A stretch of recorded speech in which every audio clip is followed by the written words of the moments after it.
ဒီနေ့1982ခုဒီဇင်ဘာလ23ရက်နေ့ဒကမကြီးဒေါ်တန်းနဲ့သမီးစိန်စိန်ရဲ့တိမ့်သိန်းရဲ့တို့ကတန်ဃာတော်ရှင်များများကိုပြင်ပြီးတော့စွမ်းလှူဒန်းဆက်ကဝတ္ထုလှူဒန်းတဲ့ပွဲပေါ့ဒါဒကမကြီးကတနေ့ကမွေးနေ့ဆိုပြီးတော့မွေးနေ့ဆွင့်ကြွခြင်းလို့ရှောက်အဲ့တော့ဦးဇင်းကနှစ်ပြင်ခီးထွက်ရမှာဖြစ်တော့ခီးမသွားခင်ကျွေးခြင်းပါတယ်ဆိုပြီးတော့ဒီနေ့တခါပြောင်းလိုက်တယ်15နှစ်ကျလည်းတခါကျွေးဦးမှာတင်ကောင်းမှာလားဒီနေ့ကျွေးတဲ့ဆွန်ကျွေးပွဲကမွေးနေ့ဆိုရင်လည်းဟုတ်တော့ပေါ့နော်ပြီးတော့ဘာဆုံးလို့ခေါ်တော့တရားစွန်းလို့ခေါ်တယ်နော်တရားစွန်းဆိုတာကကိုယ့်ဘာကိုတရားတရားပေါက်ပြီးတော့ကျွေးတဲ့စွန်းပေါ့အထူး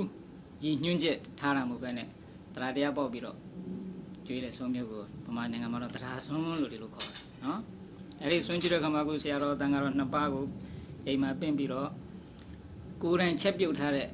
စွန်းဟင်းများကိုရိုးရိုးသေးသေးနဲ့စေရနာတရားတရားထက်တန်စွာနဲ့ကတ်လှူကြတယ်ပါလာတဲ့ကပ္ပိယကိုလည်းပဲကြာကြာနာနာနော်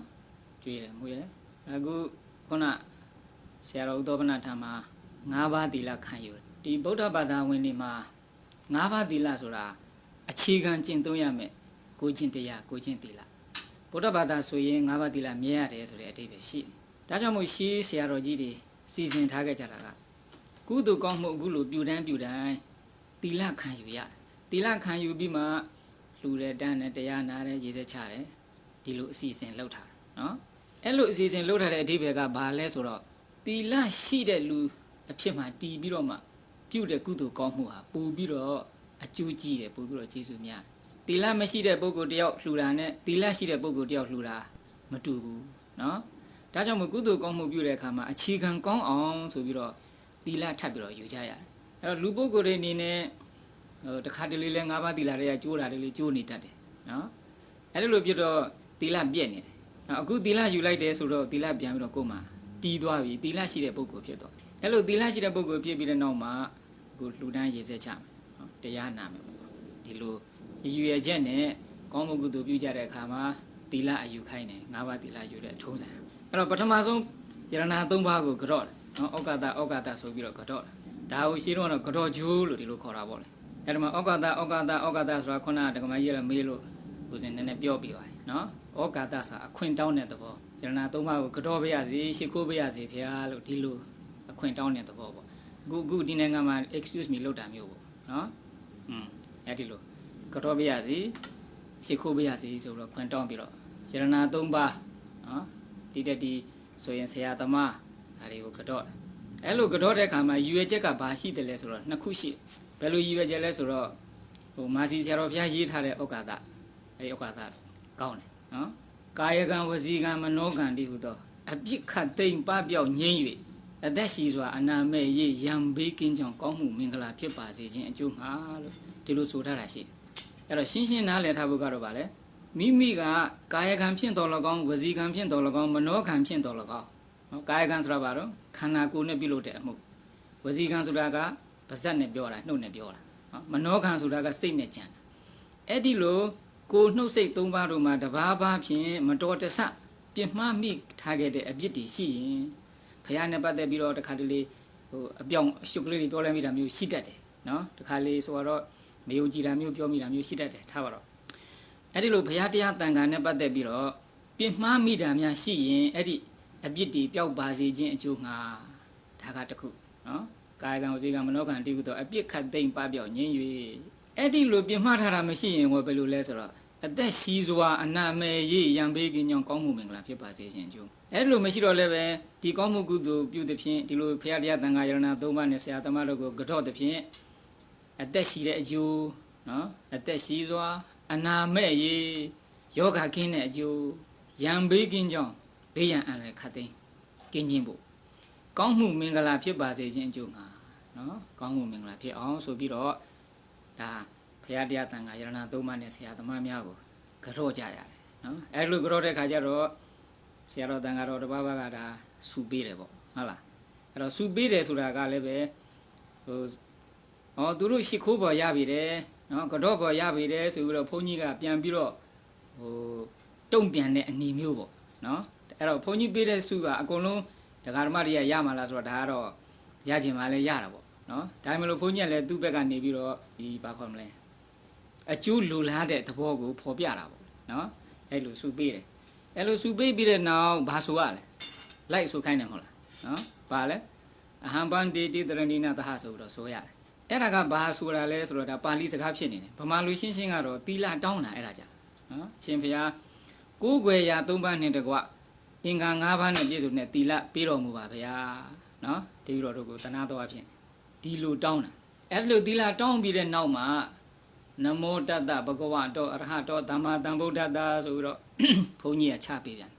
ဒါကို၃ခေါက်လိုက်ဆိုရတယ်လူတွေကနော်အဲ့ဒါကနမောတတ္တကဘာလို့တောင်းလဲသိလားစိမ့်စင်လို့သိလားသိဘူးနော်ဖယားရှိခိုးတာပါဠိလူဖယားရှိခိုးတာဒီနမောတတ္တဖယားရှိခိုးကဘလောက်ရှင်းကြတယ်လဲဘလောက်ဟောင်းတယ်လဲဆိုရင်မြတ်စွာဘုရားလက်ထက်ကလေးကရှိခဲ့တာနော်ခုနဩကာသဆိုတာတွေကတော့နောက်မှပေါ်တာလေဟုတ်လားရှေးဆရာတော်ကြီးတွေဗမာပြည်ရောက်ပြီးတဲ့နောက်မှာရှေးဆရာတော်ကြီးတွေစီစဉ်ထားကြတာခုနနမောတတ္တကတော့ကိုမြတ်စွာဘုရားလက်ထက်ကတည်းကရှိခဲ့တဲ့ဘုရားရှိခိုးဒီတဲ့ရှေးဟောင်းကြတဲ့ဘုရားရှိခိုးရဲ့လို့မရှိတော့ဒီကိလေသာအလုံးကိုပယ်တတ်တော်မူပြီးတဲ့တရားအလုံးကိုဆရာမကူတရားဘူးညာဖြင့်ဆိုလိုတာတော့ဘဒုရဲ့ဂူညီမှမပါဘဲနဲ့မိမိကိုယ်တိုင်ကြိုးစားပြီးထိုးထွင်းရတရားအလုံးကိုသိတော်မူတဲ့မြတ်စွာဘုရားကိုရှိခိုးပါတယ်လို့ဒီလိုဆိုတာနမောတတ္တဆိုတာနော်ဘုန်းတော်ကြီးတဲ့မြတ်စွာဘုရားကိလေသာအလုံးကိုပယ်တတ်တော်မူပြီးတဲ့မြတ်စွာဘုရားတရားအလုံးကိုဆရာမရှိကိုယ်တော်တိုင်သိတော်မူပြီးတဲ့မြတ်စွာဘုရားဒီမြတ်စွာဘုရားကိုရှိခိုးပါတယ်ဆိုပြီးတော့ဒါဘုရားရှိခိုးတာအဲ့ဒီလိုမြတ်စွာဘုရားရှိခိုးပြီးတဲ့နောက်မှာဗုဒ္ဓံတရဏံကိစ္ဆာမိဓမ္မံတရဏံကိစ္ဆာမိသံဃံတရဏံကိစ္ဆာမိဆိုပြီးတော့ချပေးတယ်နော်ဘုန်းကြီးကချပေးတယ်ဒကာဒကမတွေကလိုက်ပြီးတော့ဆိုကြတယ်အဲ့ဒါဟောဘာဆိုတာတော့သိလားမသိဘူးလားနော်ဒါကဘာလဲဆိုတော့ဗုဒ္ဓဘာသာဝင်ဖြစ်ရင်ဘုရားတရားသံဃာယရဏသုံးပါးကိုကိုးကွယ်ရတယ်နော်စိတ်ကပ်ရတယ်အဲ့တော့ဒါကိုတရဏဂုံယူတယ်လို့ဒီလိုပဲစာမှာသုံးတယ်ကျမ်းဂန်မှာသုံးတယ်တရဏဂုံယူတယ်ဆိုတာမှန်ကတော့မြတ်စွာဘုရားကိုကိုးကွယ်ရာဟူ၍စိတ်ကပ်ပါတယ်ယုံကြည်ပါတယ်တရားတော်မြတ်ကိုကိုးကွယ်ရာဟူ၍စိတ်ကပ်ပါတယ်တန်ဃာတော်မြတ်ကိုကိုးကွယ်ရာဟူ၍စိတ်ကပ်ပါတယ်လို့ဒီလိုဘုရားတရားတန်ဃာယရဏသုံးပါးကိုကိုးကွယ်ကြောင်းစိတ်ကပ်ကြောင်းကိုဗဇက်ကထုတ်ဖော်ပြောပြတယ်နော်အဲ့လိုဗဇက်ကထုတ်ဖော်ပြောပြလဲတဲ့ဖြင့်ကိုးကွယ်မှုစိတ်ကပ်မှုကိစ္စပြီးသွားတယ်ဒါအရေးကြီးတယ်နော်အဲ့တော့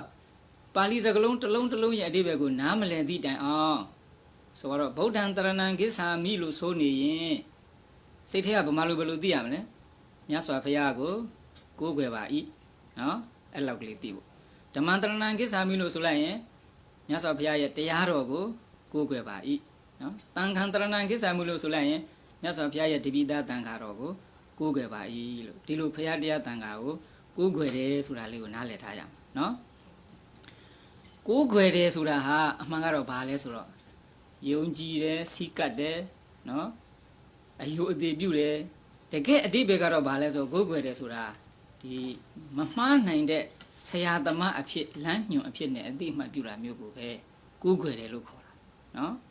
အဲ့တော့ဘုရားကိုကိုးကွယ်ပြီးတော့တို့ကဘာမှမလုပ်ဘဲနဲ့ဒီတိုင်းနေရမှာလားဆိုတော့ဒီလိုမဟုတ်ဘူးနော်မြတ်စွာဘုရားကိုဆရာသမားလို့သဘောထားရမယ်တရားတော်ကိုလည်းပဲဆရာသမားလို့သဘောထားရမယ်တန်ခါတော်ကိုလည်းပဲဆရာသမားလို့သဘောထားရမယ်ကျင့်ရမှာကတော့ကိုယ်တိုင်ကကျင့်ရမှာကိုယ်တိုင်မကျင့်ရင်မရဘူးပေါ့နော်ဗုဒ္ဓဘာသာမှာကဒီသဘောရှိကိုလုံးမှကိုရတယ်ကောင်းတာလုပ်လဲကောင်းတာရမယ်မကောင်းတာလုပ်လဲမကောင်းတာရမယ်သူများလုပ်တော့ကိုကအချောင်ဝင်းလိုချင်လို့မရဘူးနော်ဒါဗုဒ္ဓဘာသာရဲ့သဘောတရားဒါကြောင့်မို့ဘုရားတရားတန်ခါယရဏသုံးပါးကိုကိုးကွယ်ပါတယ်လို့ဒီလိုဆိုလိုက်တာဟာကောင်းရာကောင်းကြောင်းကိုညွှန်ပြတတ်တဲ့ဆရာသမားအဖြစ်နဲ့အတိအမှတ်ပြုပါတယ်လေးစားပါတယ်ကြီးညိုပါတယ်မြတ်နိုးပါတယ်လို့ဒီလိုဆိုတဲ့အတိတ်ပဲအဲ့ဒီလိုဆိုလိုက်တာနဲ့တပြိုင်နက်မိမိဟာဘုရားတရားတန်ခါယရဏသုံးပါးကိုကြီးညိုစိတ်ကကိုးကွယ်တဲ့ဗုဒ္ဓဘာသာဝင်တယောက်ကောင်းကောင်းဖြစ်တာပေါ့စာမဆိုထားတာကစိတ်မပါဘဲနဲ့ဆိုရင်တဲ့တရဏဂုံကမရဘူးတဲ့နော်စိတ်ကဟိုရောက်ဒီရောက်နဲ့ပါဇက်ကရှောက်ဆိုးနေတာဟာတရဏဂုံအစ်စ်မရဘူးတဲ့ဒါကြောင့်မို့ဗုဒ္ဓံတရဏံကိစ္ဆာမိဓမ္မံတရဏံကိစ္ဆာမိသံဃံတရဏံကိစ္ဆာမိဆိုးနေတဲ့ချိန်ခါမှာဘုရားတရားတန်ခါယရဏသုံးပါးကိုကိုးကွယ်ပါတယ်ဆိုတဲ့အတိလေးစိတ်ထဲမှာရှိရမယ်ဒါနောင်ဒီသီလယူတဲ့အခါတိုင်းအဲ့ဒါသတိထားရမယ်နော်လေအဲ့ဒါလိုအတိရှိနဲ့ပြုလိုက်ရင်ဆိုလိုက်ရင်မိမိမှာတရဏဂုံကကောင်းကောင်းကြီးတည်သွားပြီနော်တရဏဂုံတည်တယ် တရဏဂုံတည်တယ်ဆိုတာဘုရားတရားတန်ခါယရဏသုံးပါးကိုကိုးကွယ်တယ်လို့ဆိုလိုတာပေါ့အဲ့ဒီလိုဘုရားတရားတန်ခါယရဏသုံးပါးကိုကိုးကွယ်လိုက်တော့ဗုဒ္ဓဘာသာဝင်စစ်စစ်ဖြစ်ပြီလို့ဆိုရနော်အကယ်၍တခြားဘာသာဝင်တယောက်ကကျွန်မဗုဒ္ဓဘာသာဝင်ဖြစ်ချင်ပါတယ်ဘာတွေများလောက်ရပိုင်လဲလို့မေးရင်ဘယ်နဲ့ဖြေမလဲဟိုယင်းနှစ်မင်္ဂလာတို့ဘာတို့တွေလို့လောက်အောင်မှာလားဦးဇင်းတို့ဗုဒ္ဓဘာသာမှာမလို့ဘူးနော်သူစိတ်ကတကယ်ကိုဘုရားတရားတန်ခါယရဏသုံးပါးကိုကြည်ညိုပြီးတော့ဒီဗုဒ္ဓံတရဏံကိစ္ဆာမိဆိုတာလေးစိတ်ကရွတ်လိုက်ရင်စာပါဇက်ကရွတ်လိုက်ရင်သူဗုဒ္ဓဘာသာဖြစ်သွားတာပဲဦးဇင်းတို့ဗုဒ္ဓဘာသာဖြစ်ဖို့ကသိလွယ်တယ်ဘာတော့စိတ်ပဲအရေးကြီးတယ်စိတ်တကယ်ပါပြီးတော့တကယ်ကိုးကွယ်တယ်ဆိုရင်သူကဗုဒ္ဓဘာသာဖြစ်သွားဗုဒ္ဓဘာသာဖြစ်သွားပြီးတဲ့နောက်ခုနပြောခဲ့တဲ့ဒီအ ਨੇ ဆုံးလိုအပ်ချက်ကိုကျင်တရားကပါတော့၅ပါးသီလဒါကြောင့်မို့ရှေ့ဆက်ပြီးတော့ပါဏာတိပါဒဝေရမဏိသိက္ခာပဒံသမာဓိယာမိအစရှိသည်ဖြင့်၅ပါးသီလယူရတယ်နော်၅ပါးသီလမှာပထမဆုံးကပါတော့သူ့အသက်မတတ်တာဒုတိယကသူ့ဥစ္စာကိုမခိုးတာမတရားမယူတာတတိယကသူများအိမ်ရမပြစ်မှားတာစတုထကလိမ်မပြောတာနော်ပင်စမကအရက်သေးစားကိုခေဘိန်းတို့ဘာလို့အစုံပေါ့လေနော်ဒါတွေကိုမတော့မစားတာတဲ့အဲ့ဒီ၅ပါးသီလကိုခံယူစောင့်တည်ပြီးတော့တတ်နိုင်သမျှလည်းပဲလုံခြုံအောင်ဆောင်ထိန်ရတယ်ပေါ့နော်အဲ့ဒီလို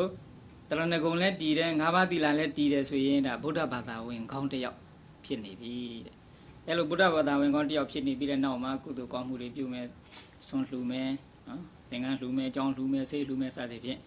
တရားထိုင်မယ်ဥပုသ်ဆောက်မယ်လုပ်တဲ့ခါမှာဆိုရင်ပို့ပြီးတော့ကျေးဇူးများတယ်ပို့ပြီးတော့အကျိုးများတယ်ဒါကြောင့်မို့ရှေးဥစွာသီလယူရတာနော်ကောင်းပြီဒီနေ့တရားဟောဖို့စိတ်ကူးထတာကတော့ခုနကတရားမှုသေးဘူးနော်နော်ဒါဏိဒာမရှိသေးတယ်ဟုတ်လားဒီနေ့ဟောမတရားကဘာလဲဆိုတော့ပါဠိလိုတော့နိတိကန္ဓတုလို့ခေါ်တယ်ဗမာလိုနားလည်လို့ပြောရင်တော့ဗမာငွေအပ်တဲ့သဘောမျိုးပေါ့လေနော်တို့ဗမာစကားနဲ့ပြောတော့ရွှေအိုးမြုပ်နှံတယ်လို့သုံးတယ်ဒီမှာကြီးကတော့ဥစဉ်တို့တယ်လည်းကြည့်တော့သိလိမ့်မယ်နော်ရှင်းတော့ကလူကြီးတွေကပစ္စည်းဥစ္စာရှိတဲ့ခါကျအိုးထဲထည့်တယ်ဟုတ်လားအိုးထဲထည့်ပြီးမြေကြီးထဲမြုပ်ထားတာဒါကိုရွှေအိုးမြုပ်တယ်လို့ဒီလိုသုံးတယ်အခုခေတ်တော့အဲ့လိုမရှိတော့ဘာလဲဘန်ငွေအပ်တာမျိုးပေါ့နော်ကောင်းပြီရှင်းတော့ကပစ္စည်းမြုပ်တာဟာဘာအတွက်တော့မိလောင်တဲ့ခါလဲပါမသွားအောင်နော်ခိုးသူတွေလည်းခိုးမသွားနိုင်အောင်စသည်ဖြင့်ပေါ့လေဟုတ်လားအဲ့ဒီလိုဒီတုတ်ကိုဟောတော်မူရတာကတစ်ချိန်မှာတထေးကြီးတယောက်ကမြတ်စွာဘုရားကြီးအမြဲတမ်းလာနေကြစီကလာနေကြတထေးကြီးတယောက်ကတနေ့တော့နေမြင့်မှာပေါက်လာနော်မုံလွဲမှာပေါက်လာတော့မြတ်စွာဘုရားကတထေးအင်းဘာကြောင့်ဒီနေ့နောက်ကြတယ်လဲလို့ပြီးတော့လိုပဲဘုရားတပြီးတော့သူကတော့တကယ်ပစ္စည်းတွေကိုမြုပ်နှံနေတာပေါ့လေနော်ရွှေအိုးတွေမြုပ်နှံနေလို့ဒီရောကြာသွားပါတယ်ဆိုတော့မြတ်စွာဘုရားကအေးတင်မြုပ်တဲ့ရွှေအိုးကတော့ပဂတိရွှေပေါ့ရွှေအိုးပေါ့အေးခုငါကလည်းပဲရွှေအိုးမြုပ်တဲ့တုတ်ကိုဟောမယ်ဆိုပြီးတော့ဒီနိတိကန္တတုတ်ကိုဟောတော်မူတယ်နော်မြတ်စွာဘုရားကလည်းရွှေအိုးမြုပ်နီးဒါကိုဟောပြတယ်အဲ့ဒါမဲ့နိဒိနိဒိတိပုရိသောဂံဗီရေဩဒကံတိကေအထေကိစေသမုပ္ပန်နေအထာယမေဘဝိတတိအဲ့ဒီလိုအဲ့တော့ရွှေအိုးမြုပ်နှံနေဆိုတာဟာတဲ့နော်ကို့အကြောင်းကိစ္စပေါ်လာတဲ့အခါမှာကိုသုံးဖို့ဆွဲဖို့ကို့အတွက်အသုံးချဖို့ဆိုတော့ဒီရွယ်ချက်နဲ့ရွှေအိုးမြုပ်နှံကြတယ်နော်ဗမာငွေအထားတယ်လေဒီလိုပဲမဟုတ်လားနော်ကို့ကိစ္စပေါ်တဲ့အခါမှာအလွယ်ကူသုံးလို့ဆွဲလို့ရမယ်နော်အဲ့ဒီလိုရွှေအိုးဟာဘယ်နှမျိုးရှိတယ်လဲဆိုတော့၄မျိုးရှိတယ်နော်ရွှေအိုးလို့ပြောနိုင်တဲ့ပစ္စည်းဥစ္စာ၄မျိုးရှိတယ်ပထမပစ္စည်းကဘာဆိုထာဝရပစ္စည်းတဲ့ထာဝရပစ္စည်းဆိုတာအမြဲတည်တဲ့ပစ္စည်းမရွှေ့မပြောင်းနိုင်တဲ့ပစ္စည်းလို့ဆိုလို့တယ်နော်အိမ်တို့ကြောင်တို့တစ်ပင်တို့ဘာလို့ပေါ့လေဟုတ်လားဒါမျိုးကိုထာဝရပစ္စည်းဇင်္ဂမပစ္စည်းတဲ့နောက်တစ်ခုကဇင်္ဂမပစ္စည်းဆိုတာတော့ရွှေ့လို့ပြောင်းလို့ရတဲ့ပစ္စည်းမျိုးမော်တော်ကားတို့ဘာတို့လှဲတို့တခြားအိမ်တော်ပရိဘောဂတို့နေမှာပေါ့လေနော်ဒါဇင်္ဂမပစ္စည်းနောက်တစ်ခုကတော့ပစ္စည်းလို့ခေါ်နေတာပါဆိုအင်္ဂသမနော်အင်္ဂသမဆိုခန္ဓာကိုယ်နဲ့တူတာခန္ဓာကိုယ်ကိုလက်တွေချီတွေကကိုတော့ပါမလောက်လားကိုနဲ့တူတူပါနေတယ်နော်ဘယ်သွားတာသူတို့ကပါတာပဲထို့အတူပဲကိုတတ်ထားတဲ့ပညာအသိမွေးဝါးကြောင်းပညာကိုနဲ့တူတူမပါဘူးလားပါတာပေါ့နော်ကိုဗမာနိုင်ငံနေပြီဒီလာခဲ့ကြတော့ကိုဆိုတော့အကြောင်းကြောင့်အရာပစ္စည်းတွေယူနိုင်ခဲ့ရလားမယူနိုင်ခဲ့ဘူးနော်ငွေရောယူနိုင်ခဲ့ရလားမယူနိုင်ခဲ့ဘူးဒါပေမဲ့ဘာတွေတော့ပါလာအဲ့ဒီပညာတွေပါမလာကြဘူးလားနော်တချို့တွေဗမာပြည်တွေကဘွဲရလာကြတာတွေဘာတွေရှိတယ်အဲ့ဒီလိုအတတ်ပညာမျိုးကိုအင်္ဂသမလို့ခေါ်တယ်နော်ခန္ဓာအင်ကိုအင်္ဂအစိပ်ပိုင်းနဲ့တူတဲ့ရွှေအိုးပေါ့နောက်တစ်ခုကတော့အနုဂါမိကတဲ့ကို့နောက်ကအစဉ်အမြဲဒီ ဒီဘွားတွေမကဘူးဟိုဘက်ဘွားတွေပါလိုက်တတ်တဲ့ရွှေအိုးမျိုးနော်အဲ့လို၄မျိုးရှိတယ်အခုဒီနေ့ဒကမာကြီးတွေမြုပ်နှံတဲ့ရွှေအိုးကနောက်ဆုံးပြောတဲ့အနုဂါမိကရွှေအိုးလို့ခေါ်တယ်နော်ကိုယ့်နောက်ကအစဉ်တစိုက်တာလိုက်နေမယ်တန်တရာမှာကျင်လဲနေစဉ်မှာဒီကုသိုလ်တွေကအခွင့်တင်တိုင်းဝင်ပြီးတော့အကျိုးပေးသွားမယ်တဲ့အဲ့ဒီလိုရွှေအိုးမြုပ်နှံတဲ့အခါကျတော့ဘယ်လိုရည်ရွယ်ချက်နဲ့မြုပ်နှံတယ်လဲဆိုတော့လေမြတ်စွာဘုရားကဖော်ပြထားတယ်နော်ရာဇတောဝါဒုရုတ္တတသောရတောဘီလိတတဝါဣနတဝါပမောက္ခာယဒုဗ္ဗေခေအာပရာတုဝါဧတဒဋ္ဌာယလောကသမိနိတိနာမနိတိယတိရာဇတောဝါဒုရုတ္တတတခါတလေတဲ့ကိုမလိုတဲ့လူတယောက်ကရှင်းတော့လည်းရှင်ဘရင်ပေါ့လေနော်ခုခေတ်တော့လည်းစိုးရဆိုတော့သွားပြီးတော့ဂုံးတိုက်လိုက်လို့လိန်ပြောလိုက်လို့ကိုအဖမ်းပြုခံရမယ်နော်အဲ့ဒီလိုတရားတွေ့တဲ့အခါဖမ်းပြုခံရတဲ့အခါမှာအသုံးကျဖို့ဆိုပြီးတော့လည်းပဲတဲ့ရွှေအိုးမြုပ်နှံတယ်သောရတော့ပီလိတတဝါတခုခုမှဆိုလို့နော်တခုကလာပြီးနှိမ့်ဆက်တဲ့ခါကျတော့မြေကြီးထဲမြုပ်ထားတာဆိုတော့တခုကမသိတော့သူမယူနိုင်ဘူးပေါ့နော်ကိုကေဆိုလည်းပန်းအပ်ထိုင်တာတခုမခိုးနိုင်ဘူးအဲ့လိုတခုခုမှကိုကာကွယ်ဖို့လည်းပဲရွှေအိုးကိုမြုပ်နှံတယ်ဣနတဝါပမောက္ခာယအကျွေးဆက်ဖို့လည်းပဲရွှေအိုးမြုပ်နှံထားတယ်တခါလေအကျွေးတွေအများကြီးတင်တယ်နော်အကျွေးတင်တဲ့ခါကျတော့ဒီရွှေအိုးထုတ်မြုပ်ထားတဲ့ရွှေအိုးတွေကထုတ်ပြီးတော့ဆက်ကြရတယ်ဟုတ်လားအခုလည်းပဲဘန်ကနေထုတ်ပြီးတော့ဆက်ရတယ်ဒီနိုင်ငံ credit card တွေဆိုရင်အဲ့လိုပဲထင်တယ်နော်ဒုဗ္ဗိခေအာဗရာတုဝါတဲ့သမင်းရှားတဲ့အခါမျိုးတဲ့ငတ်မုတ်ခေါင်းပါတဲ့အခါမျိုးလေးရှိတတ်တယ်အဲ့လိုအခါမျိုးမှာကိုကငွေရှိတယ်ပစ္စည်းရှိတယ်ဆိုရင်ကိုကဝယ်ပြီးတော့စားနိုင်တယ်ပေါ့နော်ဈေးကြီးဖြစ်ဈေးတွေပါတက်သွားပြီမလို့လဲကိုကဝယ်စားနိုင်တယ်အာဗရာတုဝါဘေးရန်အန္တရာယ်ပေါ်လာတဲ့ခါမှာလည်းပဲအသုံးကျဖို့ဆိုပြီးတော့လောကမှာတဲ့ရွှေအိုးကိုမြုပ်နှံကြတယ်တဲ့ဘာမှငွေအပ်ကြတယ်အဲ့ဒီလိုနော်မြေကြီးတဲ့တူးပြီးတော့မြုပ်တော့ဆိုတခါလေရေထွက်လောက်အောင်လည်းပဲတူးတာဖြစ်ချင်လည်းဖြစ်မှာပေါ့လေနော်ဒါဝသူနိဟိတောတန်တော်ဂံဘီရေဩရဂန္တိကေနတဘောတပ္ပဒါဧဝတတတံဥပကပ္ပတိအဲ့ဒီလောက်စိတ်ချရလောက်အောင်ဆိုပြီးတော့မြုပ်ထားတဲ့ရွှေအိုးမှာတဲ့အမြဲတမ်းပဲကိုလူချင်းတိုင်းဖြစ်သလားတဲ့အမြဲတမ်းပဲအကျိုးရသလားနော်ဆိုတော့မြတ်စွာဘုရားကနိတိဝါဌာနာဇဝတိတခါတလေအဲ့ဒီရွှေအိုးကနေရာရွှေ့သွားတတ်တယ်နော်ဒါဥစဉ်တို့လည်းကြားဘူးတယ်ဆိုတော့မြုပ်ထားတဲ့အိုးကတော့ကြာရှာမတွေ့ဘူးဖြစ်သွားပြီသွားတူတော့ဒီနေရာမရှိဘူးဒါဒီလိုပဲရွှေ့သွားတတ်တယ်တဲ့တင်ညာဝတ္တဝိမုံရှိတိတခါတလေကြတော့လည်းအမှတ်မှားတတ်တယ်ကိုကဒီနာမြုပ်ထားပြီးတော့နှစ်ကကြာသွားတဲ့ခါကျတော့မြုပ်ထားတဲ့နေရာအတိအကျမမှတ်မိတော့သွားတူတော့မတွေ့ဘူးဟောဒီလိုလည်းဖြစ်တတ်တယ်နာဂါဝအပနာမင်တိနဂါးတွေရှိတယ်နော်နဂါးတွေကမြေကြီးထဲမှာနေတဲ့နဂါးတွေရှိတခါလေသူတို့ကဆောင်းယူသွားတယ်တဲ့သူတို့ကရွှေ့သွားတယ်မတွေ့တော့ဘူးကိုမြုပ်ထားတဲ့နေယက္ခာဝါပိဟရန္တိနံထို့တူပဲတဲ့ဘလူးတွေကလည်းပဲတစီတွေတရေတွေဘလူးတွေကလည်းပဲဆွဲယူသွားတတ်တယ်ရွှေ့သွားတတ်တယ်အပိယဝါပိဒါယာဒဥဒ္ဒရန္တိအပတ္တတော်မချစ်မနှစ်သက်တဲ့အမွေခံဇိုးတွေရှိတယ်ကိုခေပြောမှာဆိုဒါဆိုသမီးဇိုးတွေပေါ့နော်အေးသူတို့တွေကလည်းပဲကိုမမြင်လို့ခါလဲဖော်ပြီးယူသွားတတ်တယ်ဒါဒီနိုင်ငံရောက်တဲ့လူတွေလည်းဒီလိုနီးနီးဒုက္ခတွေအများကြီးတွေ့ရတယ်နော်ဒီနေ့ကပဲစာတစောင်ရတယ်သားကတိတ်ဆိုတော့တယ်လီဖုန်းကြီးပြောတယ်ပြောပြီးတော့ခါလဲသူတို့နံပါတ်ကြီးတော့ charge လုပ်ခိုင်းတာပေါ့လေသူကတော့ပြောချင်တာရှောက်ပြောပြီးတော့ဒါနဲ့တယ်လီဖုန်းနံပါတ်ပြောင်းထားတော့ unlisted လုပ်ထားတယ်ဒါလည်းမတူဘူးကိုစုထားတဲ့ငွေမိဘမသိအောင်ယူသွားတာနဲ့အတူတူပဲနော်အပိယဝါပိဒါယတာဥဒ္ဒရန္တိအပတ္တတော်အကယ်၍သားတို့သမီးတို့ကများဆေးကြောက်တို့ဘာလို့ဆွဲနေပြီတဲ့ဘိန်းပြူတို့တွေဆွဲနေပြီဆိုရင်ဒုက္ခကြီးဒုက္ခပဲနော်ဘာရှာလို့မလောက်တော့ဘူးရှိသမျှပစ္စည်းအကုန်ကုန်တာပဲဒုက္ခကြီးတော့ကံကောင်းတာဟောသမီးတွေလိမ်မားနေတာယထာပုညခယောဟောတိတပ္ပအမေတံဝိနတတိအချင်းအခါမှာတဲ့ဒုက္ခကြီးကောင်းမှုကုန်သွားပြီတဲ့ကုသိုလ်ကုန်သွားပြီဆိုတော့အကုန်လုံးပျောက်တော့တာပဲနော်တခါတလေတော့ဒါတွေကဖြစ်တတ်တယ်ဓမ္မကြီးဟိုဟာလေးကလည်းကိုကအာကိုအာထထအဲ့ဒါလေးလည်းပျက်စီးသွားတခြားဟာလေးတို့အာကိုပြောင်းပျက်စီးသွားအဲ့ဒါကိုကံကုန်းလာရင်အဲ့လိုဖြစ်တတ်တယ်ဖြစ်တယ်ဓမ္မကြီးဒါကြောင့်မို့ခုနလိုမြုပ်ထားတဲ့ရွှေအိုးဟာကိုရွယ်တဲ့အတိုင်းဖြစ်ချင်မှဖြစ်မယ်ပေါ့မသေးကြဘူးပေါ့နော်ခုနပြခဲ့တဲ့အကြောင်းအမျိုးမျိုးကြောင့်ကိုမသုံးမဆွဲရပဲဖြစ်တတ်တယ်ကံကုန်းလာပြီဆိုတော့ကုံရောအကုန်လုံးကုံတာပဲအဲ့ဒီလိုမြတ်စွာဘုရားကဟောတော်မူပြီးတဲ့နောက်မှာမြတ်စွာဘုရားအလိုကျဖြစ်တဲ့ရွှေဥမြုံနှံနည်းကိုဆက်ပြီးတော့ဟောတော်မူယတ္တဓာနေနသီလေနတံယမေနဓမေနသာနိတိသူနိဟိတောဟောတိအဋ္ဌိယပုရိတတဝါအကျင့်ယောက်ျားအကျင့်မိန်းမဓာနေနတဲ့ဒါနဆိုပါလှူတာတန်းတာကိုဒါနခေါ်တော့နော်ဒီနေ့ဆုံးလှူတာပါတော့ဒါန ဝတ္ထုလှူတာဒါနပေါ့ဖရာရေလှူတယ်ပန်းလှူတယ်မိစီမိလှူတယ်အမွေးတိုင်းလှူတယ်ဒါနတွေပေါ့ဒါပေမဲ့အခုတကာကိုကျွေးတယ်ဒါရောဒါနပဲနော်ဒါနဆိုတော့ဘုန်းကြီးလှူမှဖရာလှူမှဒါနမဟုတ်ဟုတ်လားလူတွေလှူတော့ပေးတယ်လက်ဒါနကောင်းပြီအဲ့တော့ရွှေအိုးမြုံနှံနည်းအမျိုးမျိုးရှိပါတယ်တဲ့နော်ပထမဆုံးနည်းကဘာနဲ့မြုံနှံမလဲဒါနနဲ့မြုံနှံနိုင်ပါတယ်ကိုလိုပေးခြင်းကမ်းခြင်းလှူခြင်းတန်းခြင်းဖြင့်ရွှေအိုးမြုံနှံဒါဖြင့်ဒုမကြီးနေတိုင်းပြုတ်နေတဲ့ကုသိုလ်တွေကဘာလို့နာတော့ဆိုရင်ရွှေအိုးမြုပ်နေတာပေါ့နော်အဲ့တော့ဘာမှငွေအပ်တတဖြည်းဖြည်းများလာတော့အထုတွေကြီးမားလာသလိုအသက်ကြီးလေကောင်းမှုကုသိုလ်ပြုလေကုသိုလ်ကောင်းမှုဆိုတဲ့အထုပ်ထဲကြီးမားလာလေပေါ့ယတဒါနေနသီလေနာသီလဆောက်တည်ခြင်းဖြင့်လည်းပဲတဲ့ရွှေအိုးမြုပ်နှံနိုင်တယ်နော်ပေးလှူမှကုသိုလ်ရတာမဟုတ်ဘူးနော်ဒီငါးပါးသီလဆောင်ထင်းရင်ဟောကုသိုလ်ရတာပေါ့ဘယ်နဲ့မရပဲရှိမလဲကဲသူများအသက်တတ်မှလည်းမတတ်ဘူးဆိုတော့ဒါသူ့အသက်ကိုကယ်လိုက်တယ်သူ့အသက်ဇီဝိတဌာနအသက်ကိုပေးလှူလိုက်တာပဲမဟုတ်ဘူးလားနော်အဲ့ဒီလိုပေါ့သူ့ဥစ္စာမကိုးဘူးဆိုတော့လည်းဒါသူ့ကိုစိတ်ချမ်းသာအောင်လုပ်တာပေါ့သူတာမရမပြင်းမဟုတ်ဒီတိုင်းပဲပေါ့နော်လိမ်မပြောဘူးအရက်သေးစားမတော်ဘူးဆိုတော့လေကိုကောင်းမှုကုသိုလ်မှာမမိတ်မလျော့ဘူးပေါ့အဲ့ဒါကြောင့်မို့သီလဆောက်တည်ခြင်းဖြင့်လည်းပဲကောင်းမှုကုသိုလ်တိကုသိုလ်ရွှေအိုးကိုမြုံနှံနိုင်တယ်ဒီတဲ့ဒီတိုးပြီးတော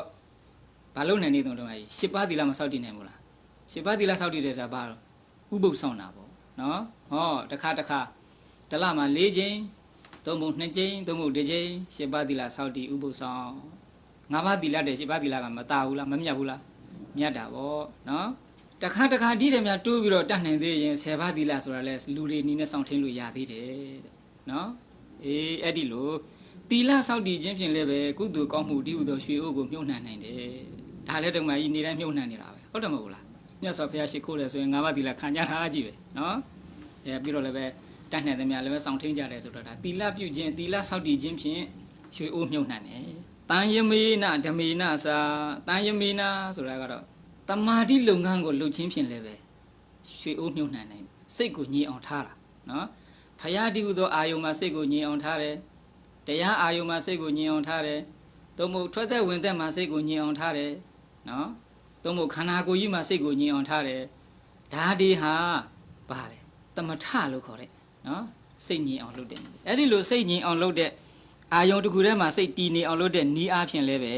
ဟွာတမထကမ္မထစီးဖြန်းခြင်းအားဖြင့်လည်းပဲကောင်းမှုတည်းဟူသောရွှေအိုးကြီးတွေကိုမြုပ်နှံနိုင်တယ်နော်ဒါဖြင့်ရင်ဒကမကြီးပတိမစိတ်ဘူးလားပတိစိတ်တယ်နော်မေတ္တာမပို့ဘူးလားဂိုင်းဒါတွေကဘာတွေတုံးတမထတွေပဲနော်ပတိစိတ်တယ်မေတ္တာပို့တယ်ဘုရားရှိခိုးတယ်ဆိုတော့လည်းအမှန်တော့တမထပဲဗုဒ္ဓနုဒတိကမ္မထမယ်အမှန်ကဘုရားရှိခိုးတယ်ဆိုမြတ်စွာဘုရားဂုဏ်တော်ကိုရည်မှန်းပြီးတော့ပွားများနေတာပဲနော်ဣတိပိသောရွတ်တာဆိုတာမြတ်စွာဘုရားဂုဏ်တော်ပွားများတာဒီတမထလေးနဲ့လည်းပဲတဲ့ကုသိုလ်ကောင်းမှုတွေဆိုရွှေကိုမြုံနှံနိုင်တယ်နောက်ဓမေနစာအိန္ဒြေကိုဆုံးမတာတဲ့အိန္ဒြေကိုဆုံးမတယ်ဆိုတာကတော့ပညာဖြစ်အောင်လုပ်တာရှင်းပြောရင်တော့ဝိပဿနာကမ္မထအားထုတ်တာဝိပဿနာကမ္မထအားထုတ်တဲ့အခါကျတော့ကိုမိမိယုံနာရဲ့သဘောတဘာဝကိုချင်းရှားမြင်လာတယ်နော်ချင်းရှားမြင်လာတဲ့ဆိုတာပညာပေါ်လာတယ်အသိဉာဏ်ပေါ်လာငကိုကခန္ဓာကိုယ်ကြီးကိုမြဲတယ်လို့ထင်ခဲ့တယ်နော်ချမ်းသာတယ်လို့ထင်ခဲ့တယ်အခိုင်အမာရှိတယ်လို့ထင်ခဲ့တယ်တကယ်တရားအထုတ်ကြည့်လိုက်တဲ့ခါကျတော့ဖြစ်ပြီးရင်ပြက်ဖြစ်ပြီးရင်ပြက်ဆက်ဖြစ်ပြက်တယ်တွေကမြင်လာတဲ့ခါကျတော့အဖြစ်အပျက်နဲ့နှိမ့်ဆက်နေတာနှိမ့်ဆက်ခန်းနေရတာဖြစ်တဲ့အတွက်ကြောင့်မို့မမြဲပါလားနော်ဖြစ်ပြီးပြက်တော့တာပဲမြင်ပြီးပျောက်တော့တာပဲမမြဲဘူးမမြဲတဲ့ဟာကောင်းလားမကောင်းလားဆိုရင်မကောင်းဘူးတိုင်းဆင်းရဲတယ်အဲ့ဒီဆင်းရဲတာကိုမဆင်းရဲပါနဲ့လို့ပြောလို့ရလားမမြဲတာကိုမြဲပါလို့ပြောလို့ရလားမရဘူးအစိုးမရဘူးပေါ့နော်ပြီးတော့ကြာရှည်မပြောနဲ့နှစ်ခဏတောင်မတည်နေအောင်တစ်ခဏဖြစ်ပြီးပြက်သွားတာဆိုတော့သူတို့မှာအဆိုင်အခဲအကျိတ်အခဲအမြဲတည်တယ်ဆိုတဲ့သဘောရှိလားမရှိဘူးဒီလိုအနိစ္စဒုက္ခအနတ္တသဘောကိုမြင်အောင်ရှုတာကိုဝိပဿနာလို့ခေါ်တယ်အဲ့လိုဝိပဿနာတရားအားထုတ်လို့ဒီဟာတွေမြင်လာတဲ့ခါကျတော့ဒါဘာလဲဆိုရင်ပညာမိမိဉာဏ်မှာဖြစ်လာတယ်မိမိတန်တာမှာဖြစ်လာတယ်ဒါကိုပဲအိန္ဒြေကိုဆုံးမတယ်လို့ဒီလိုဆိုအိန္ဒြေဆိုတာမျက်စိတို့နားတို့နှာခေါင်းတို့ပါးစပ်တို့ခန္ဓာကိုယ်တို့စိတ်တို့ကိုအိန္ဒြေလို့ခေါ်တယ်နော်အဲ့ဒီလိုအိန္ဒြေကိုဆုံးမခြင်းဖြင့်လည်းပဲတဲ့ရွှေဥကိုမြုံနှံနိုင်ပါတယ်ကံရွှေဥမြုံနှံနေတာဘယ်နှမျိုးတော့မှတ်မိသားပေးလှူခြင်းနော်ဒါနပြီးတော့ပါတော့ကိုခြင်းတရားဆိုတဲ့ သီလနော်နောက်တစ်ခုကသမထကမ္မထခြေပြန်တာနောက်တစ်ခုကဝိပဿနာကမ္မထခြေပြန်နော်ဘယ်နှမျိုးရှိတော့၄မျိုးဒီ၄မျိုးမှာတစ်မျိုးမျိုးနဲ့ဖြစ်စေ2မျိုးနဲ့ဖြစ်စေ3မျိုးနဲ့ဖြစ်စေ4မျိုးလုံးနဲ့ဖြစ်စေရွှေအိုးမြုပ်နှံနိုင်တယ်ကောင်းမှုတည်းဟူသောရွှေအိုးမြုပ်နှံနိုင်တယ်နော်ကောင်းပြီအဲ့လိုကောင်းမှုတည်းသောရွှေအိုးမြုပ်နှံတော့ဘယ်မှာသွားမြုပ်နှံရမှာတော့တဲ့ရွှေအိုးကိုမြေကြီးထဲမြုပ်တယ်မဟုတ်လားနော်အခုခေတ်တော့ငွေကိုဘယ်မှာသွားရတော့ဘာမှသွားရတယ်ကောင်းပြီဒါဖြင့်ဒီကုသိုလ်ကောင်းမှုတည်းဟူသောရွှေအိုးကိုဘယ်မှာသွားမြုပ်နှံရမလဲစေတိယံမိဝတံဂေဝပုဂ္ဂလေအတိထီတုဝါမာတရိပိတရိစာပိအထောဇိထံမိပါတရိတဲ့မြတ်စွာဘုရားကဟောတာစေတီတော်မှာလည်းပဲမြုပ်နှံနိုင်ပါတယ်နော်စေတီတော်မှာသွားပြီးတော့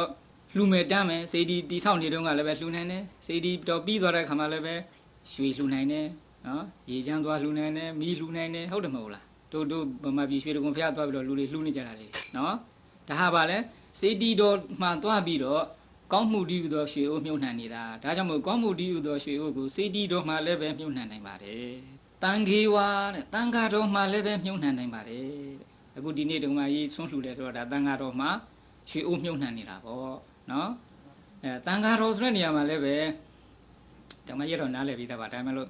နောင်ဒီတိတ်ကိုနားထောင်တဲ့လူတွေလည်းနားလည်အောင်ဆိုတော့ပြောရမှာတချို့ကတန်ခါလို့ပြောလိုက်ရင်အခုခေတ်ဘုန်းကြီးပဲမျက်စိထဲမြင်နေတတ်တယ်နော်အမှန်ကတော့တန်ခါတော်ဆိုတာဟာမြတ်စွာဘုရားလက်ထက်ကတည်းကရှိခဲ့တဲ့အရှင်မဟာကတ္တဗတို့အရှင်သာရိပုတ္တရာတို့အရှင်မောဂလန်တို့ဆိုတဲ့အဲ့ဒီတန်ခါတွေထိအောင်စိတ်ကရောက်ရမယ်နော်တန်ခါဆိုရင်အဲ့ဒီလိုမြတ်စွာဘုရားဟောတော်မူတဲ့အတိုင်းကျင့်ပြီးတော့ယဟန္တာအဖြစ်သို့ရောက်သွားကြတဲ့ပုဂ္ဂိုလ်တွေထိအောင်စိတ်ကိုရောက်စေရမယ်တန်ခါဆိုရင်အဲ့လိုသွားအခုခေတ်မြင်နေတဲ့တန်ခါလောက်နဲ့တင်ရပ်ထားရင်တော့ကြတော့တန်ခါပေါ်နော်အပြစ်မြင်လာတာတို့ဘာလို့ရှိရင်ဒါကုသိုလ်အရာနည်းသွားတယ်ပေါ့ဟုတ်လားဒါကြောင့်မို့တန်ခါတော်လို့ပြောလိုက်ရင်ယုခုခေတ်ဘုန်းကြီးတွေအပါအဝင်မြတ်စွာဘုရားလက်ထက်တုန်းကတည်းကရှိခဲ့ကြတဲ့အရိယာတန်ခါတော်တွေထိအောင်စိတ်ကြီးမှန်းရမယ်စိတ်ရောက်အောင်အာယုံပြုရမယ်အဲ့ဒီလိုကြီးမှန်းအာယုံပြုရင်အကောင်းဆုံးဒီအလှခံပုဂ္ဂိုလ်ကိုအာယုံပြုပြီးသားဖြစ်တာပေါ့နော်ဒါကြောင့်မို့အဲ့လိုတန်ခါမှလည်းပဲဒါနပြုခြင်းဖြင့်နော်အယူသေးပေးခြင်းဖြင့်ကောင်းမှုကုသိုလ်ဒီဟူသောရွှေအိုးကိုမြုပ်နှံနိုင်တယ်တဲ့စေတိယံမိဝတန်ကေဝပုဂ္ဂလေတဲ့ဟောပုဂ္ဂိုလ်တူတယောက်မှလည်းပဲမြုပ်နှံနိုင်တယ်တဲ့ကိုကဆိုတော့ဒီဆရာတော်တစ်ပါးကိုအထူးကြည်ညိုတယ်ဒီဆရာတော်တစ်ပါးကိုပဲစုံတစ်ခုလှူတယ်ဒီလိုလည်းပဲပုဂ္ဂလိကလှူခြင်းဖြင့်လည်းပဲကောင်းမှုဒီဟူသောရွှေအိုးကိုမြုပ်နှံနိုင်တယ်နော်ခုနတန်ခါဆိုတာကတော့ကိုတန်ခိကလှူတာကိုဆိုလိုတာကျောင်းတက်လိုက်လာပြီးတော့တန်ခါအလုံးကိုဆွန့်ကပ်မယ်တန်ခါအလုံးကိုသင်္ကန်းလှူမယ်စသည်အခုဟာကတော့ဗာလဲပုဂ္ဂိုလ်တူတယောက်ကိုလှူတာနော်ဘုန်းကြီးတန်ခါတစ်ပါးကိုလှူတာစသည်ဖြင့်အတိထီသူဝါတဲ့ဧည့်သည်တွေကိုလည်းပဲတဲ့ဧည့်သည်ဒီမှလည်းပဲတဲ့ကောင်းမှုဒီသောရွှေအိုးကိုမြုပ်နှံနိုင်တယ်တဲ့ဟေးကိုအိမ်ဧည့်သည်လာရင်မြင်လားဘယ်နဲ့သဘောထားအောင်ငါ့ကိုကောင်းမှုလာပေးတဲ့လူတွေပဲလို့ဒီလိုသဘောထားရလိမ့်မယ်ဟုတ်ကလားငါကုသိုလ်ရအောင်သူတို့လာတာပဲလို့နော်အဲ့ဒီလိုအဲ့တော့ကိုယ်အိမ်လာတဲ့ဧည့်သည်ဆိုရင်ကိုကဒါအထူးဂရုစိုက်ရတယ်မဟုတ်လားနော်ဒါတို့ဘုရားဘာသာမြန်မာထုံးစံဒီတိုင်းပဲသူကောင်းမွန်ကြွေးတယ်မွေးတယ်နေရာကောင်းကောင်းပေးတယ်နော်ပြုစုတယ်ဒီဟာလည်းပဲပါလေတဲ့ကုသိုလ်ကောင်းမှုလူသောရွှေကိုမြုပ်နှံနေတာပဲဒါကြောင့်မို့ကိုယ်အိမ်ရောက်လာတဲ့ဧည့်သည်ဖြစ်စေအာဂန္တုဖြစ်စေပေါ့နော်အခုလိုဥစဉ်တို့လိုသိနေတာမဟုတ်ဘဲနဲ့မသိဘဲနဲ့တခြားကရောက်လာပြီးတော့ဒီအိမ်ဓမ္မကြီးတွေဗမာတွေဒီရှိတဲ့ဟာဆိုပြီးတော့မတော်လို့ရောက်လာမယ်ဆိုတော့ဆိုဒါလည်းဧည့်သည်အာဂန္တုသူတို့လည်းပဲဒါကောင်းမှုဒီဟုသောရွှေအိုးမြုပ်နှံရာဖြစ်တဲ့ဟိုဟာတွေပါပဲနော်မာတရိပိတရိစာပြီးဟောအမေ၌လည်းပဲရွှေအိုးမြုပ်နှံနိုင်တယ်တဲ့နော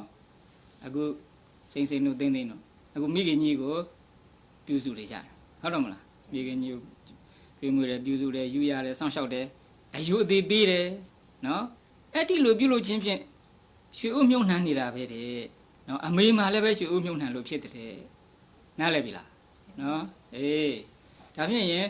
်နေတိုင်းရွှေအိုးမြုပ်နှံခွင့်ရနေတာပေါ့နော်အမေနဲ့အတူတူနေရတဲ့အတွက်ဟုတ်ကလားဟ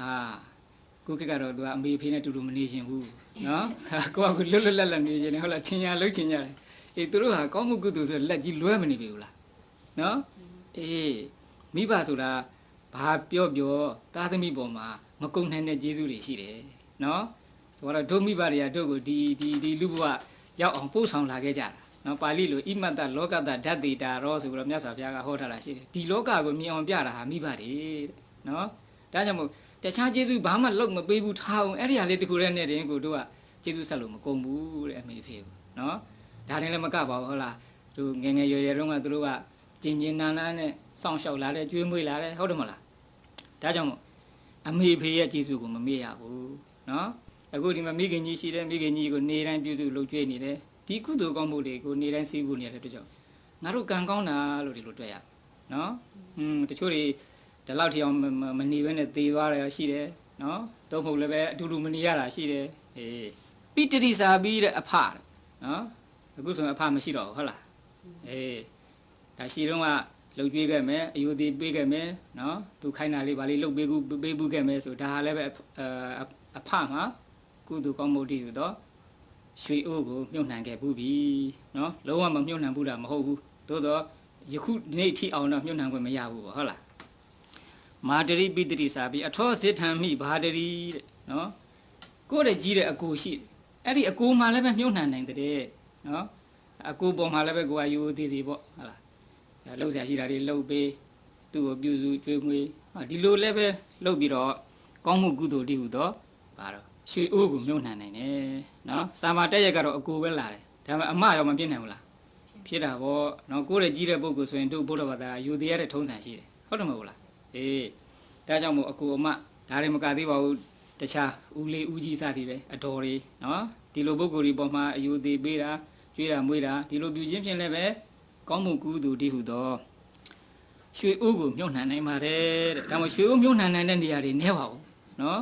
စေတီတော်တဲ့တက်ရိုက်လာတာတန်ခါတော်တဲ့ပုဂ္ဂိုလ်တဲ့ဧည့်သည်အာဂန္တုတဲ့အမေတဲ့အဖေတဲ့အကိုတဲ့အမတဲ့ဆွေမျိုးတွေပေါ့နော်အဲ့တော့ကိုကမြုပ်နှံတတ်ဖို့မြုပ်နှံမိဖို့ပဲအရေးကြီးတယ်ဟုတ်တယ်မဟုတ်လားမြုပ်နှံစရာနေရာဌာနတွေကတော့ကိုယ်ပတ်ဝန်းကျင်မှာရှိနေတာပဲနော်ကောင်းပြီဧသောနိတိသူနိဟိတောအာဇေယောအနုဂါမိကောအဲ့ဒီလိုမြုပ်နှံလိုက်တဲ့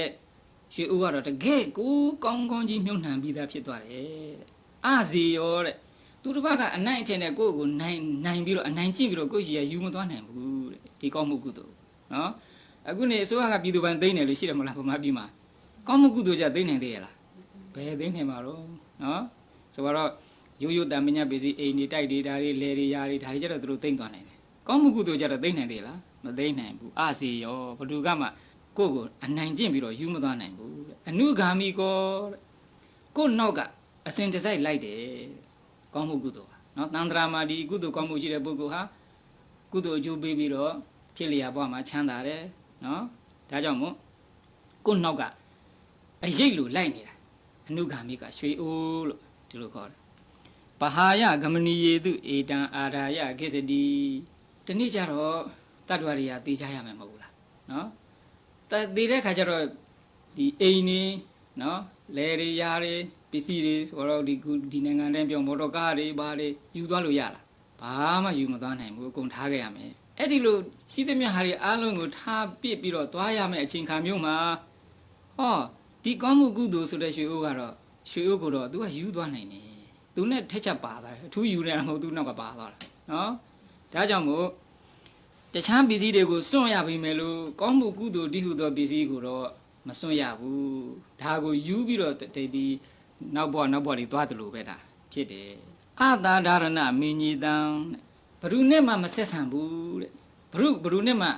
ှမျှတစရာမလိုဘူးတဲ့ကိုပစ္စည်းဟာကိုကုသိုလ်ဟာကိုကုသိုလ်ပဲဒီကုသိုလ်ကိုဖဲ့ပေးလို့ရလားအမျှပေးတာနဲ့တခြားစီတော့ဒါမှတ်တာနော်အမျှပေးတာကကိုရှိတဲ့ကုသိုလ်ကိုဖဲ့ပေးလိုက်တာမဟုတ်ဘူးဒါပေမဲ့လို့ဒီကုသိုလ်ကိုဝမ်းမြောက်ကြပါလို့သူ့ကိုပြောလိုက်တော့ तू ကဝမ်းမြောက်တော့သူ့မှာကုသိုလ်တစ်ခါထပ်ဖြစ်တာဟောကိုကုသိုလ်ကိုအကြောင်းပြုပြီးတော့သူ့မှာကုသိုလ်ဖြစ်တာ chance ပေးတာနော်ကိုကုသိုလ်ကိုခါတဲ့ကိုကုသိုလ်ဒီကတပိတ်တာကို90သာခွဲပေးလိုက်တာမျိုးမဟုတ်ဘူးနော်ဒါကြောင့်မို့အတာဒါရဏမိညေတံတဲ့နော်သူများနဲ့မျှစားစရာမလိုဘူးတဲ့ကုသိုလ်ကောင်းမှုဆိုတာနော်ကိုပိုင်အကုန်လုံးကိုပိုင်တယ်ပြီးတော့မှကိုကသူတို့ကိုဝန်းမြောက်ဝန်းတာဖြစ်စေခြင်းတဲ့ခံမျိုးမှာအမျှယူပါလို့ပြောလိုက်တယ်သူတို့ကတာရုခေါ်လိုက်တော့သူတို့လည်းကုသိုလ်ရသွားတယ်ကိုကုသိုလ်ကတော့ရော့သွားတာမဟုတ်ဘူးနော်အတာဒါရဏမိညေတံအသောရာဟရဏောနိတိတဲ့တခိုးမခိုးနိုင်ဘူးနော်တခြားပစ္စည်းကတော့ဗာပစ္စည်းဖြစ်ဖြစ်တခိုးခိုးနိုင်ဒီနိုင်ငံဆိုလည်းပဲ နော်ဘယ်လိုဟာမှလုံခြုံအောင်ထားလို့မရဘူးဟုတ်လားဒီအစိုးရလုပ်တဲ့လူကဘာပြုတ်တော့ဒီလောကရပညာထွန်းကားပြီးတော့ပစ္စည်းကကာကွယ်စရာပစ္စည်းပေါ်တော့တခိုးဘက်ကလည်းပဲသူတို့ကလည်းဖောက်စရာပစ္စည်းတွေရှိတာပဲနော်သူတို့ကလည်းဒီ electronic ပစ္စည်းတွေလုံနေတာပဲနော်အေးကောင်းမှုကုသိုလ်ဒီကုသိုလ်ပစ္စည်းကိုတော့စိုးရိမ်စရာလိုသေးသလားတဲ့ဘလူကများလာခိုးမှာတော့ဘလူမှလာမခိုးနိုင်ဘူးနော်ကိုယ်ပိုင်အာစောတာဟရနောနိတိဒါကြောင့်မို့ကေကြီးရာထဒီတော့ပုံညာနိယောနိတိအနုခာမိကောဒါကြောင့်မို့ကို့နောက်ကအစင်တစိုက်လိုက်တတ်တဲ့ကောင်းမှုကုသိုလ်ဒီဟုသောရွှေအိုးကိုမြုံနှံကြပါနော်ဒီပညာရှိတဲ့ပုဂ္ဂိုလ်ဟာဒီလိုနောက်ကလိုက်တတ်တဲ့ကောင်းမှုကုသိုလ်တွေကိုပြုကြပါတဲ့ဒါကမှကိုယ်ပိုင်ကိုယ်ကျိုးရမယ်နော်ဒီလိုမျိုးနဲ့စုဆောင်ထားတဲ့ပစ္စည်းကတာမန်ကြည့်တော့ငါပိုင်နေငါပစ္စည်းလို့ထင်ရပြီမယ်လို့အရေးကြတော့ကိုယ်ပိုင်မဖြစ်ဘူးနော်အားလုံးနဲ့ဆက်ဆံတဲ့ရန်သူမျိုး၅ပါးနဲ့ဆက်ဆံနေတယ်ဆက်ဆံနေဆို open to the calamities ပေါ့နော်မိလောင်သွားနိုင်တယ်ဟလာရေကြီးရေတဲ့မျိုးပါသွားနိုင်တယ်နော်ခိုးသွားနိုင်တယ်ခုနပြောတဲ့သားသမီးတွေကကိုမသိအောင်ယူသွားနိုင်တဲ့စသဖြင့်ဖြစ်နိုင်တယ်ကောင်းမှုကုသိုလ်ကတော့ဒီလိုမဟုတ်ဘူးနော်ဒါကြောင့်မို့ကောင်းမှုကုသိုလ်သူများတခိုးမခိုးနိုင်တဲ့သူများအနိုင်ထဲလို့ပြီးတော့မယူနိုင်တဲ့ရွှေအိုးမျိုးကိုဒါမြုပ်နှံကြပါလို့ဒါမြတ်စွာဘုရားကဟောတယ်ဧတဒေဝမနုဿာနံတပ္ပကာမတရောနိတိအဲ့ဒီလိုမြုပ်နှံထားတဲ့ရွှေအိုးကတဲ့တပ္ပကာမတရောတဲ့အလိုဆန္ဒအလိုမှန်သမျှကိုပေးနိုင်တယ်တဲ့ဘာလိုချင်တယ်လဲတဲ့လိုချင်တဲ့မှန်သမျှရနိုင်တယ်နော်အားလုံးသောအလိုကိုပေးနိုင်တယ်တဲ့ဒီကောင်းမှုကုသိုလ်တည်းသောရွှေအိုးကတိတ်မြုပ်ချင်စရာကောင်းတာပဲနော်ကိုလိုချင်တာရမှာတယ်ဘယ်နဲ့တော့ဘာတွေလိုချင်လဲယံယတိဝါဘိပထင်တိတပ္ပမေတေနလဗ္ဗတိဘာပဲဖြစ်ဖြစ်တဲ့လိုချင်တာတောင်းလိုက်တဲ့ရမယ်နော်အေး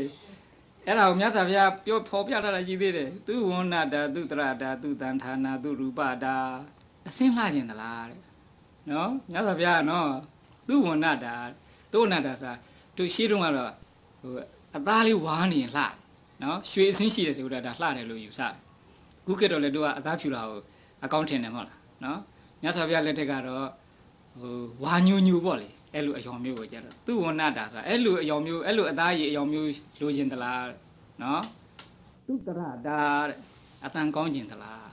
နော်ဒါဘုရားဟောတာနော်ငါပြောတာမဟုတ်ဘူးဟုတ်လားကောင်းတဲ့အတန်မြတ်စွာဘုရားအတန်တော်ကအလွန်တာရတယ်လို့ပြောတယ်နော်ဒါဒီကောင်းမှုကုသိုလ်တွေရဲ့အကျိုးကြောင့်ရတာသူတန်ဌာနာတဲ့ခုခေတ်ခန္ဓာကိုယ်လှပအောင်လုပ်ကြရတဲ့လူတွေရှိဘူးလားနော်အထူးသဖြင့်တော့ဟိုအမျိုးသမီးလေးတွေပေါ့ဟုတ်လားလှအောင်ပအောင်ခန္ဓာကိုယ်သူကမှငါတဲ့တနာဒုက္ခခံရရှာတယ်နော်နေတဲ့ခါလေးလောက်ရတယ်ဒါပါတော့အဲ့ဒီလိုမွေးလာကြတဲ့ခန္ဓာကိုယ်လှတဲ့ပုံကိုဖြစ်ချင်ဘူးလားနော်ဖြစ်ချင်သလားတဲ့သူရူပတာတဲ့ဒါကလုံးရတန်ထန်လို့ခေါ်တဲ့တကူလုံးကိုပြောတာမပူမရှိလုံးဘူးမဝလုံးမပိန်လုံးမဖြူလုံးမပိန်လုံးဆိုတဲ့အပြစ်6ပါးပေါ့လေနော်အဲ့ဒီပြစ်6ပါးကင်းတာအဲ့ဒီလိုဟိုအစင်အတွင်တန်ထန်မျိုးကိုလိုချင်သလားအာဓိပစ္စပရိဝါရောတပ္ပမေတေနလဗ္ဗတိအစိုးတရားကိုဖြစ်ချင်သလားနော်ကိုပြောလိုက်ရင်သူများကနားထောင်တာမျိုးပေါ့ဒါလည်းတော်တော်လေးလူလားအပ်တယ်လူလားအပ်တယ်နော်အဲ့လိုအစိုးတရားဖြစ်မှုကိုလိုချင်သလားပရိဝါရောတဲ့အချမ်းအယံများတာကိုလိုချင်သလားငါဒါချင်းချင်းတူချုံဟောတာနော်တချို့ချမ်းသာတဲ့ပတ်စံရှိတယ်အချမ်းအယံမရှိဘူးဟုတ်တယ်မလားချမ်းအယံမရှိဘူးမိတ်ဆွေမရှိဘူးနေတယ်တချို့ဟိုမချမ်းသာဘူးဆိုတော့ဟုတ်လားဒါမှမဟုတ်အချမ်းအယံပေါ်တယ်မိတ်ဆွေပေါ်တယ်နော်အဲ့ဒီလိုအချမ်းအယံများကျင်သလားတပ္ပမေတေနလဗ္ဗတိဓာရီအားလုံးကိုတဲ့အခုရွှေအိုးမြုပ်နှံခြင်းဖြင့်ရနိုင်တယ်ဟောနည်းနည်းချင်းမျှလာတာနော်ဘယ်ထိအောင်ခေါ်တော့မလဲစောင့်နားထောင်ပဒေတရိဇံဣတရိယံစက္ကဝတ္တိဒုက္ခံပိယံတိုင်းပြည်တိုင်းပြည်အစိုးရတဲ့မင်းများဖြစ်ချင်လားတဲ့ခုခေတ်ဆို president ဖြစ်ချင်သလားနော်ဒါဒီတိုင်းပြည်တိုင်းပြည်အစိုးရတာမျိုးဣတရိယံတဲ့ဒါကတော့တကျွန်းလောက်အစိုးရတာမျိုးနော်ရှင်းတော့တပူဒီပါကျွန်းလို့ဟိုကျွန်းကြီးလေးကျွန်းဆိုတာကြားဘူးတယ်မဟုတ်လားနော်အဲ့လိုကျွန်းတကျွန်းအစိုးရတဲ့ရှင်ဘီရင်များဖြစ်ချင်သလားစက္ကဝတ္တိဒုက္ခံပိယံလေးကျွန်းလုံးကိုဆိုရတဲ့စัจ जा မင်းကြီးများဘာဖြစ်ချင်သလားတကဘာလုံးကိုဆိုရတဲ့မင်းမျိုးပေါ့နော်တို့ဥတန့်ဟာအဲ့လိုဇာတာပါဝင်ရတယ်သူကတကဘာလုံးသူဘူလောက်သွားတာဟမ်စัจ ကြောလေးမင်းနော် ဒေဝရဇံပိဒိဗေသူဟောနတ်စည်းစိမ်ကိုလိုချင်သလားနတ်ဘယင်ကြီးဖြစ်ချင်သလားနော်တဗ္ဗမေတေနလပတိဒါတွေအားလုံးလည်းပဲတဲ့ကောင်းမှုတည်းဟူသောရွှေအိုးမြုံနှံခြင်းဖြင့်ရနိုင်တယ်နော်ရှင်ပြဖြစ်ခြင်းလည်းဖြစ်နိုင်တယ်နောက်ဆုံးတရားမင်းကြီးဖြစ်ခြင်းလည်းဖြစ်နိုင်တယ်ဒီလိုအကျိုးတူတွေအများကြီးရနိုင်တယ်မာနုတိကာသတံပတ္တိဒေဝလောကေစယာရတိလူဘဝမှာရှိတဲ့စည်းစိမ်နော်ဒါကုကိဒီနိုင်ငံမှာဆိုလဲဒီလူဘဝစည်းစိမ်ကိုသူတို့အများအားဦးစားပေးပြီးတော့လိုက်စားကြတယ်မဟုတ်လားနော်အဲ့ဒီလိုလူဘဝစည်းစိမ်လိုချင်သလားဒေဝလောကေစယာရတိ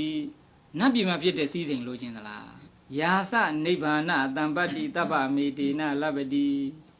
နိဗ္ဗာန်ဆိုတဲ့ချမ်းသာကိုလိုချင်သလားဒါတွေအားလုံးကိုလည်းပဲဒီကောင်းမှုကုသိုလ်ဒီကုသိုလ်ရွှေအိုးဖြင့်ရမယ်နော်ခုနစေစင်ပြောတဲ့နိဗ္ဗာန်ရောက်သွားပြီဟုတ်လားကောင်းပြီမိတ္တတံပရမာကမ္မယောနိတောဝပယုံဇတောဝိဇာဝိမု ക്തി ဝတိဘာဝတဗ္ဗမေတေနလပ္ပတိဒါရင်မကသေးဘူးတဲ့နော်ကိုကမိကောင်းဆွေကောင်းနဲ့တွေ့လို့သူကလမ်းညွှန်လို့အသိအတင်နှလုံးသွင်းလို့တရားအထုတ်ပြီးတော့ဝိဇ္ဇာ၃ပါးဆိုတာကမရခြင်းဘူးလားတဲ့နော်ဝိမု ക്തി ဆိုတာတွေမရခြင်းဘူးလားတဲ့ပြီးတော့ဒီကတည်းကဇန်ဒီအမျိုးမျိုးအပြန်အလှန်ဝင်စားနိုင်တဲ့အစွမ်းမျိုးကိုမရခြင်းဘူးလားဒါတွေလည်းပဲရနိုင်ပါတယ်နော်ပဋိသင်္ပိဒာဝိမောခာသယာစတာဝကပါရမီပဋိသင်္ပိဒာ၄ပါးဒါယဟန္တာတွေရတဲ့ဉာဏ်တစ်မျိုးပေါ့လေနော်အဲ့ဒီပဋိသင်္ပိဒာ၄ပါးဆိုတဲ့အထက်ကနိရုတ္တိပဋိသင်္ပိဒာဆိုတာကိုရရင်ပါဠိဘာသာမသိမဲနဲ့တတ်တယ်နော်တခြားဘာသာတွေလည်းလောလောကူကူတတ်တယ်ပေါ့ပါဠိဘာသာကျတော့အလူလူတတ်သွားတယ်ဝိမောခာသတာဝိမောခဆိုတာကတော့ဒီတမာပတ်တိဇန်နေပေါ့လေနော်ယာစတာဝကပါရမီတာဝကပါရမီဆိုတာတာဝကမြတ်စွာဘုရားရဲ့တပိသားတာဝကဖြစ်နိုင်လောက်အောင်ဖြစ်တဲ့ကုသိုလ်နော်အကြီးအချင်းပေါ့လေဟုတ်လားတာဝကပါပိစိကဘောဓိဗုဒ္ဓဘူမိတဗ္ဗမေတေနလပ္ပတိသို့မဟုတ်ပိစိကဘောဓိပိစိကဗုဒ္ဓဖြစ်ခြင်းသလားပိစိကဗုဒ္ဓဆိုတာဖယငယ်လို့ခေါ်တယ်အဲ့ဒီဘုရားတွေဖယငယ်ဆိုတာကသူတို့ဘာသူတို့ဆရာမရှိဘဲနဲ့ပဲသစ္စာလေးပါးတရားကိုထိုးထွင်းပြီးတော့သိတယ်ဒါပေမဲ့လို့ဒီပိစိကဗုဒ္ဓတွေကဘုရားမပေါ်တဲ့အခါမှပေါ်တယ်နော်ဘုရားမပွင့်တဲ့အခါဘုရားသာသနာတော်မရှိတဲ့အခါမှပေါ်တယ်တရားတွေဘာတွေတော့သိမဟုတ်ဘူးအလှခံလာလို့ဆုံးခံလာလို့ဆုံးလောင်းလိုက်တယ်ဆိုပြီးတော့ဒီပိစိကဗုဒ္ဓထာမှာဆူတောင်းလိုက်ရင်တော့အဲ့ဒီဆူတောင်းကတော့ပြည့်တယ်နော်အဲ့လိုပုဂ္ဂိုလ်မျိုးဖြစ်ခြင်းသလားတဲ့ဗုဒ္ဓဘူမိနောက်ဆုံးကြတော့ဗာလေဘုရားအစဉ်တန်းထီအောင်နော်ဘုရားကိုဖြစ်ခြင်းသလားတဗ္ဗမေတေနလပ္ပတိဒါတွေအားလုံးကိုလည်းပဲကောင်းမှုကုသိုလ်တည်ဟူသောရွှေအိုးဖြင့်ရနိုင်တယ်ဧဝံမဟာတိကာဧတာယတိတံဘုံညတံပရာတတမဓီရာပတံတန္တိပန္တိတာကတဘုံညတံအဲ့ဒီလိုများသောအကျိုးကိုပေးနိုင်တဲ့ကောင်းမှုကုသိုလ်နော်ဒီကောင်းမှုကုသိုလ်ကိုပြုကြဒီလိုကောင်းမှုကုသိုလ်ပြုတာကိုပညာရှိများချီးမွမ်းတယ်တဲ့မြတ်စွာဘုရားအစရှိတဲ့ပညာရှိသူတော်ကောင်းလို့ချီးမွမ်းတယ်နော်ဒါကြောင့်မို့ကောင်းမှုကုသိုလ်ကိုငါတော့ကောင်းမှုကုသိုလ်ပြုတာများနေပါပြီတော်ပါပြီလို့ဒီလိုမရှိရဘူးပေါ့နော်ရနိုင်တဲ့မြတ်ကောင်းမှုကုသိုလ်ကိုပြုရမယ်အဲ့ဒီလိုကောင်းမှုကုသိုလ်ပြုတာကိုပညာရှိတွေချီးမွမ်းကြတယ်ဒီစကားကတာမညာလေးကြည့်လိုက်တော့မလေးနဲ့ဘူးလို့ထင်ရတယ်နော်ပညာရှိတွေချီးမွမ်းတယ်တဲ့ကောင်းမှုကုသိုလ်ပြုတာတဲ့ပုဂ္ဂိုလ်အဲ့ဒါကိုတနည်းကြည့်လိုက်တဲ့အခါကျတော့ပါတယ်သူများကောင်းမှုကုသိုလ်ပြုတာကိုကြားရင်သိရင်ဝန်တာနိုင်တဲ့စိတ်ရှိရမယ်ချီးမွမ်းနိုင်တဲ့စိတ်ရှိရမယ်နော်ဒီမကြီးဒါအလွယ်လေးလို့ထင်လိမ့်မယ်ဟုတ်လားတခါတခါမဖြစ်တတ်ဘူးနော်တခါတခါမဟုတ်ဘူးဦးဇင်းတို့ဒီမှာကိုတွေ့ဘူးထားတာတွေရှိတယ်ဟုတ်လားသူများကုသိုလ်ကောင်းမှုပြုတော့ပြောရင်တို့ဟိုစိတ်ထဲမခံကျင်ဖြစ်ကြတာတော့မကြိုက်ကြလို့ရှိတယ်နော်အေးအဲ့လိုမဖြစ်ရဘူးတဲ့ဟုတ်လားသူများဘယ်ဟာလှူပါတဲ့ဟာအကြောင်းလှူတယ်ညာလှူတယ်ဆိုရင်ကိုကဗာလဲကုသိုလ်ဟိုဝန်တာစိတ်ရှိရမယ်ချီးမွမ်းနိုင်တဲ့စိတ်ရှိရမယ်ဟောသူတို့လှူနိုင်ပြီတဲ့နော်တို့လည်းတက်နေသမျှလှူမယ်ပေါ့အဲ့ဒီလိုကောင်းမှုကုသိုလ်ပြုတာကိုကိုယ်တိုင်လည်းပဲပြုပါသူများပြုတာကိုလည်းပဲဝန်တာနိုင်တဲ့စိတ်ချီးမွမ်းနိုင်တဲ့စိတ်ရှိရမယ်အဲ့လိုရှိမှဒီပုဂ္ဂိုလ်ဟာပညာရှိသူတော်ကောင်းလို့ဆိုလိုတာနော်တချို့ကျတော့အဲ့လိုသူများကုသိုလ်ကောင်းမှုပြုတာပြောရင်စိတ်ထဲကဟိုမနှိမ့်မြုပ်တာတွေပါလေဒါဥစဉ်တော့ကြုံရတယ်။ကံကောင်းပြီဒါကြောင့်မို့အခုဒီနေ့ကောင်းမှုကုသိုလ်တည်းဟူသောရွှေအိုးကြီးကိုမြုပ်နှံပြီးပြီနော်အခုရနိုင်တာတွေလည်းအကုန်လုံးစည်ရင်ဥစဉ်ကပြောပြပြီးပြီဟုတ်လားအဲ့တော့ဘာဥတည်ပြီးတော့ဆူတောင်းကြမလဲနိဗ္ဗာန်ဥတည်ပြီးတော့ဆူတောင်းရမှာပေါ့နော်ဘာကြောင့်တော့လောကကြီးမှာနေရတယ် ဘလောက်ပဲပတ်စံချမ်းသာတကယ်ကြတော့ချမ်းသာတာဟုတ်ကဲ့လားချမ်းသာတာအစ်စ်မှာဟုတ်ကဲ့လားစဉ်းစားကြည့်တာဘီလီယံနာတွေဒီနိုင်ငံမှာရှိတယ်ဒီလူတွေစိတ်ချမ်းသာကိုချမ်းသာရှိရလားကိုတော့ချမ်းသာညာချမ်းရစိတ်ချမ်းသာရလားနော်ဘယ်ကောင်ငါလာတတ်မလဲကြောက်နေရတယ်ပြန်ပြီးဆွဲခါမှကြောက်ရတာနဲ့ဓမြတိုင်းမှာကြောက်ရတာနဲ့တခါသူတို့ချင်းလုပ်ငန်းချင်းအပြန်အဆိုင်တယောက်လည်းပင်တယောက်ညှစ်နေတဲ့သဘောတွေမဟုတ်ဘူးလားနော်အေးအဲ့ဒီလူကြီးပြီးတော့တခါဆိုတော့ကိုအိမ်သားစုနဲ့အဆင်မပြေတာတို့ဘာတို့ညာလို့ဒီနိုင်ငံမှာဟိုဇနီးမောင်နှံကွဲတာတွေဘာတွေဟုတ်တယ်မဟုတ်လားနော်အဲ့တော့ဘာပဲဖြစ်ဖြစ်ချမ်းသာတယ်လို့ထင်မိမယ်လို့တကယ်ကြည့်လိုက်ရင်စိတ်ချမ်းသာမှုမရကြဘူးဆင်းရဲနေကြတာပဲနော်ဒါကဟိုအပေါ်ရန်ဆင်းရဲတာကိုပြောတာလေးလေးနက်နက်စဉ်းစားကြည့်လိုက်မယ်ဆိုတော့တို့ဒီခန္ဓာကိုယ်ကြီးရှိနေသည်မျှဆင်းရဲနေတာခန္ဓာကိုယ်ကြီးရတဲ့တော့ကြောင့်ဒီခန္ဓာကိုယ်ကြီးကတဖြည်းဖြည်းနဲ့အိုးမနေဘူးလားအိုးတယ်နော်ကိုကမအိုရင်ဘူးသူကအိုးနေတယ်နော်ဘယ်လိုပဲဖြစ်ဖြစ်ပြိုးနေတာကိုပဲကြိုက်တယ်မဟုတ်ဘူးလားနော်ခုနေအသက်ကြီးတဲ့ပုဂ္ဂိုလ်တွေမေးကြည့်ပါလားနော်သူတို့ကနုလိုက်တာလို့ပြောရင်ကြိုက်ကြတာပဲဒါတူတူကိုတူတယ်ဟုတ်လားနော်ဒါသာမညပြောလိုက်လေးတော့ကြိုက်တယ်တကယ်နုသွားမယ်ဟွာပြောဆိုဒါကြိုက်တာပေါ့အထိုင်းမလို့ကြိုက်တာကြက်တယ်ကြိုက်နေတဲ့အချိန်ဒီအချိန်နောက်အချိန်ဒီစက္ကန့်နောက်စက္ကန့်ကိုကအိုးနေပြီနော်ဘာမှကိုမတတ်နိုင်ဘူးအဲ့လိုမအိုးခြင်းမနဲ့အိုးနေရတယ်ယောဂဆိုတာလည်းပဲတခါဖြစ်မလားဟုတ်လားဖြစ်တာပဲနာသီးချောင်းစိုးလေးရစားဖြစ်တာပဲကိုမဖြစ်ချင်ဘူးတော့ဖြစ်တယ်ဒါလည်းပဲကောင်းလားမကောင်းဘူးလားမကောင်းဘူးဆင်းရဲတာနော်အဲ့လိုအိုမှုနာမှုရှိတယ်နောက်ဆုံးတစ်နေ့ကျတော့ဒီဘဝကြီးကနေပြီးတော့ဆွန့်သွားရအောင်မယ်သေမှုဆိုတာရှိတယ်ဒီလိုဒုက္ခတွေနဲ့အများနဲ့နှိမ့်ဆက်ခံနေရတဲ့ဘဝကြီးဟာတကယ်ကြတော့ကောင်းတယ်လို့ဆိုနိုင်သေးရလားမဆိုနိုင်ဘူးပေါ့နော်ဆင်းရဲတွေနဲ့ပဲပြည့်နေဒီတွေမကောင်းဘူးဟိုလူဘဝမှာဆိုရင်စာရေးတောက်ရေးပူရတယ်လူရေးကန်ရေးပူရတယ်ဆိုတာဗာသူများတွေနဲ့ဆက်ဆံရေးပူရတယ်အမျိုးမျိုးဓာတ်တွေရှိတယ်မဟုတ်လားနော်ဒါကြောင့်မို့ဘလောက်ပဲချမ်းသာပါတယ်လို့ပြောတကယ်ကတော့ချမ်းသာတာမဟုတ်ဘူးဆင်းရဲတာပဲနတ်ဖြစ်ရင်တော့နည်းနည်းတော့တက်တာလဲနော်လူဆင်းရဲမျိုးတော့မရှိဘူးသို့သောနတ်မှာလည်းနတ်နဲ့ပတ်သက်တဲ့ဒုက္ခတော့ရှိတာပဲနော်သူတို့လည်းတနည်းကြတော့သိရတာပဲမဟုတ်လားသိတာပဲနော်တနည်းပဲအိမ်လဲငါပြောခဲ့မိသေးတယ်နတ်ဖြစ်တာများကောင်းတယ်မထင်ကြနဲ့လို့ဒါဆိုနတ်ကအချိန်မှန်စားရတယ်ဆိုတော့ဒီနေ့9နာရီမှစမယ်ဆိုရင်9နာရီမှန်စားရတယ်ဟုတ်လားနောက်ဒီနေ့မေ့သွားစားတာမေ့သွားသေရောတဲ့ငါဒီနေ့မနေ့စာလွတ်သွားညနေစာပူစားလိုက်မယ်လို့မရဘူးတဲ့နော်ကဲမဲနဲ့တော့ဒါအပျော်လွန်ပြီးတော့သေတဲ့နတ်လို့ဆိုတယ်ဟိုအပျော်လွန်နေတော့နတ်ဩဇာကိုအချိန်မှန်မစားမိဘူးဆိုသေရောတဲ့နော်ပြီးတော့နောက်နတ်တစ်မျိုးရှိသေးတယ်အဲ့ဒါတော့ဒေါသဖြစ်ပြီးသေတဲ့နတ်နတ်ကတယောက်နဲ့တယောက်ဒေါသဖြစ်ရင်ဒီတယောက်ကဟိုတယောက်ကိုဒေါသဖြစ်ဟိုတယောက်ကလည်းဒီတယောက်ပြန်ဒေါသဖြစ်ရင်နှစ်ယောက်စလုံးသေရောတဲ့ကြောက်စီနတ်ပြည်မှာကဲကြောက်စရာမကောင်းလားလူကမှဒေါသဖြစ်ကိစ္စမရှိဘူးလားနတ်ကအဲ့လိုတယ်ဘာလို့ဆိုဒေါသကပြင်းထန်လို့တော့ကိုဒီသူတို့ရဲ့ခန္ဓာကိုယ်ကနူးညံ့တယ်ဒေါသရဲ့အရှိန်ကိုမခံနိုင်ဘူးလေနော်ကဲနတ်ဖြစ်တာပဲနဲ့တော့ဟန်ကြရလားကဲမဟန်တော့ပါဘူးနော်နောက်ဒီနေ့လည်းသိရတယ်အဲ့ဒါကြောင့်မို့အကောင်းဆုံးကတော့ဗာလေဒီအိုခြင်းနာခြင်းသိခြင်းဆိုတဲ့ဒုက္ခတွေမရှိတဲ့နော်ဒီမိမိစိတ်ထဲမှာကိလေသာအပူဆိုတာလုံးဝမရှိတဲ့နိဗ္ဗာန်ချမ်းသာတာအကောင်းဆုံးဒါကြောင့်မို့အဲ့ဒီနိဗ္ဗာန်ချမ်းသာကိုရည်မှန်းပြီးတော့ကောင်းမှုကုသိုလ်တွေကိုပြုကြရတယ်နော်အဲ့လိုရည်မှန်းပြီးတော့ကောင်းမှုကုသိုလ်ပြုမှဒီကောင်းမှုကုသိုလ်ကကိုယ်နိဗ္ဗာန်ပို့ပေးတယ်ကိုကနတ်ပြည်လိုချင်ပြီးတော့ကုသိုလ်ပြုရင်နတ်ပြည်ပဲပို့ပေးမယ်နော်လူဘဝတထေးကြီးဖြစ်ခြင်းနဲ့တထေးကြီးဖြစ်အောင်လုပ်ပေးမယ်ရှင်မြင်ဖြစ်ခြင်းနဲ့ဖြစ်အောင်လုပ်ပေးမယ်စသဖြင့်ဒါပဲရှိသူတို့ကနိဗ္ဗာန်ကိုမပို့ဘူးနိဗ္ဗာန်ပို့တဲ့ကုသိုလ်ဖြစ်အောင်ဘယ်နဲ့လုပ်ရမလဲကိုကနိဗ္ဗာန်ကိုရည်မှန်းရမယ်နိဗ္ဗာန်ကိုဆုတောင်းလို့ကုသိုလ်ကောင်းမှုပြုရအဲ့လိုပြုမှဒီကုသိုလ်ကကိုယ့်ကိုနိဗ္ဗာန်ပို့နိုင်တာနော်ဒါကြောင့်မို့နိဗ္ဗာန်ကိုပဲရည်မှန်းပြီးတော့ကောင်းမှုကုသိုလ်စာပြုရတယ်နှင်းတခြားအကျိုးတွေရောဘယ်လိုလဲဖျားဆိုဒီအကျိုးတွေဟာကိုကတောင်းမတောင်းလာမှာပဲနော်အသက်ရှိတဲ့အနာကင်းတဲ့အဆင်းလှတဲ့စတဲ့အကျိုးတွေဟာတောင်းတည်ဖြစ်စေမတောင်းတည်ဖြစ်စေရတာပဲဒီအကျိုးတွေဒါကြောင့်မို့ကောင်းမှုကုသိုလ်ပြုတဲ့အခါမှာတကယ်ကိုစိတ်ထဲကနိဗ္ဗာန်ကိုရည်မှန်းပြီးတော့ပြုဖို့နိဗ္ဗာန်ကိုဆုတောင်းမိဖို့ဒါအရေးကြီးတယ်နော်ဒါကြောင့်မို့ရေစက်ချတဲ့အခါမှာအဲ့ဒီဘုန်းကြီးကချပြတာကိုတေးသေးချာချာလေးလေးနဲ့လိုက်ပြီးတော့ဆိုဖို့အရေးကြီးတယ်ရေစက်ချတဲ့အခါတချို့ကဟိုထားဟိုရေစက်ချနေလို့ဧည့်သည်လာတဲ့ဧည့်သည်လှန်စကားပြောတာလို့ဘာလို့တွေရှိတတ်တယ်ဗမာပြည်မှာအဲ့လိုမျိုးသိလို့တယ်နော်အဲ့ဒါသိနာတယ်ရေစက်ချတဲ့ချိန်မှာတော့ဘာမှကိုကူးဆိုင်မနေတော့ဘာကြီးဖြစ်နေပြစ်တတ်ထားလိုက်ရေစက်ချတာအရေးကြီးဆုံးပဲဒီချိန်ဒီလိုချိန်မျိုးမှာအထူးကူးဆိုင်ပြီးတော့ဒီတော့မောင်ပြောက်ကလည်းရှင်ဘရင်ဖြစ်ချင်ဘူးလေဘာဖြစ်လို့လဲဆိုညီတော့တရားမဲ့အေးရတော့အေးမွာကြော်လာပဲသူလဲရှင်မြင့်ဒုက္ခသူသိပေတယ် ဟုတ်လားရှင်မြင်းဆိုတာဆိုတော့ဟိုလောကအနေနဲ့ပြောရင်အစိုးရမှုရှိတယ်ချမ်းသာတဲ့စသည်ပေါ့လေဒါပဲလေသူရှင်မြင့်ဒုက္ခသူမြင်နေတော်တာပဲ gain ရေးစချကြရအောင်နော်